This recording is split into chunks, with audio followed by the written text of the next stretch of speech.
Yo, bienvenue à toi pour cette nouvelle vidéo. La semaine dernière, vous m'avez demandé si vous pouviez avoir une séance ou alors des exercices pour travailler le cou. On a parlé des avantages, des risques, de comment travailler son cou, de pourquoi il faut le faire, pourquoi personne n'a su te le dire jusque maintenant. Si tu veux la regarder, elle est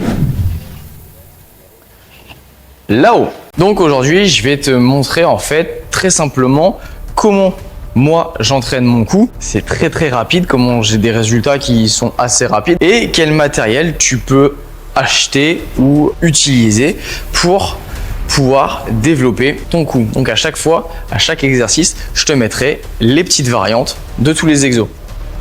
Jingle.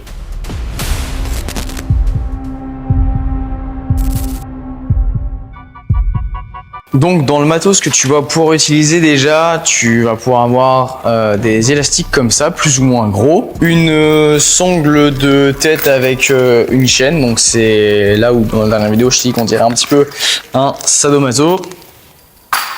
Ensuite tu vas pouvoir utiliser soit un t-shirt, soit un bonnet, soit une serviette pour mettre le disque contre ta tête si jamais tu en as besoin. Un banc et ensuite des trucs lourds.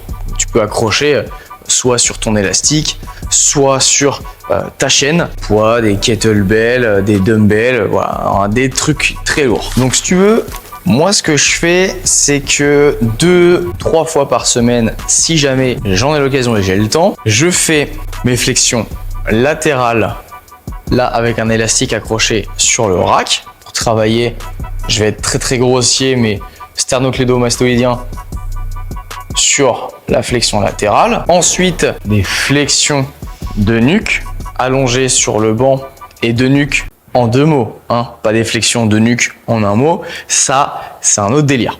Donc allongé sur le banc et là, si possible, je ne viens que contracter ma nuque et que en fin de série, je touche mes tempes pour éviter de trop compenser. Juste, tu vas voir que en utilisant tes doigts comme support, tu peux aller chercher encore 5-6 répétitions de plus. Et ensuite, je finis par des extensions de la nuque. Je fais à chaque fois 3 séries de chaque exercice. Malheureusement, pour des soucis de praticité, j'enchaîne pas les exercices sauf les flexions latérales où je peux assez facilement enchaîner. Flexion latérale, je fais 20 répétitions plus après de l'isométrie où l'élastique vient me tirer de ouf et j'essaie de bloquer, ça fait aussi les obliques, tu verras. Sur les flexions de nuque, je fais entre 12 et 15 reps et sur les extensions de nuque, je fais entre 8 et 12 reps avec plus lourd. Si j'ai le temps, je me rajoute quelques petites séries de planches en anti-flexion, tête sur le banc. Donc c'est plus des glute bridge un peu en anti-flexion, enchaîné avec de la planche sur le front. Donc du coup là c'est en anti-extension.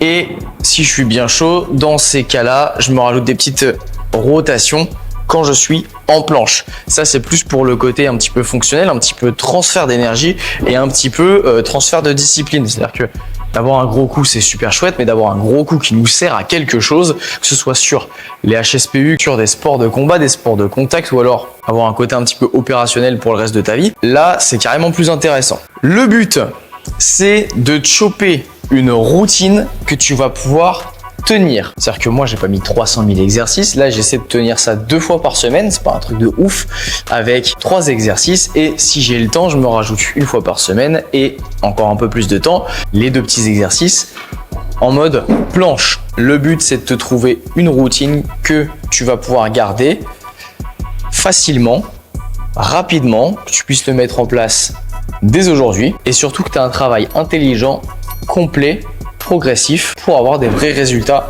rapides. Si tu as besoin d'aide sur quels exercices choisir, moi je te conseille de l'isométrie plus des petites flexions latérales ou alors des rotations si tu peux. C'est vraiment le b.a.-ba.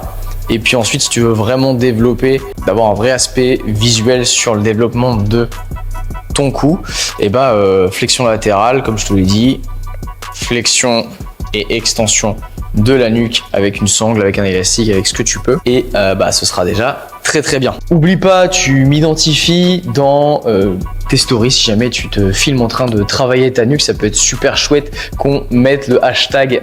Qu'est-ce qu'on met? Make neck training great again. Ça pourrait être super cool de lancer une petite trend comme ça où on entraîne tous notre cou parce que c'est un muscle complètement oublié mais qui est hyper important pour l'aspect sportif et aussi visuel comme on l'a vu la semaine dernière. Si t'as kiffé ce genre de vidéo un petit peu concise, un petit peu direct, tu commentes directement. Ça me pousserait à continuer ce genre de vidéo. Et si jamais tu fais partie de cette faible pourcentage de la population qui regarde ces vidéos, qui consomme le contenu, qui chope l'information qu'il y a derrière, potentiellement qui prend des notes pour faire des exercices et pour comprendre un petit peu mieux le sport et le mindset, mais que t'es pas abonné, j'espère que quand tu vas faire le coup, tu vas mettre trop lourd et que tu vas t'exploser la nuque. Tu ne mérites que ça. Sinon, tu t'abonnes, tu nous suis, et voilà. Tout le monde est content. Et c'est beau. Et c'est chouette. Et je vous aime bien. Je sais pas où je vais. Il n'y a pas de porte. Des bisous.